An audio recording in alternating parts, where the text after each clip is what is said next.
প্রতিদিন আমরা কোরআন পড়ব, ফজরের পরেই কোরআন তেলাওয়াতের দরকার আছে না নাই? কারণ এটা নফল ইবাদতের মধ্যে নাম্বার 1। তাহলে নফল ইবাদতের 1 নাম্বার লিস্ট হচ্ছে কোরআন তেলাওয়াত। এই কোরআন তেলাওয়াত করে আমরা আল্লাহর কাছে যেতে চাই। লিস্ট নাম্বার 2, তাহাজ্জুদের সালাত। রব্বুল আলামিন বলেন, ওমিনাল লাইলি ফাতাহাজ্জাদ বিহি নাফিলাতাল লাকা আসা আন ইয়াবআসাকা মাকামাম মাহমুদা। রাত্রিবেলায় যে ব্যক্তি তাহাজ্জুদের সালাত আদায় করবে তার মর্যাদা বাড়িয়ে দেয় কে? আল্লাহর নৈকট্য পাওয়ার 3 নম্বর নফল ইবাদত হচ্ছে দোয়া করা। কি করা? দোয়া করতে রাজি আছেন তো সবাই? দোয়া কিন্তু অনেক পাওয়ারফুল। আর দোয়া মুখুল ইবাদা, দোয়া হচ্ছে ইবাদতের নির্যাস। যে দোয়া করলো না সে কিচ্ছু করলো না, ঠিক কিনা?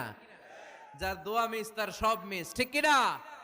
এজন্য নামাজের মধ্যে আমরা দোয়া করি। এখন চিল্লায় পড়ে না আমিন।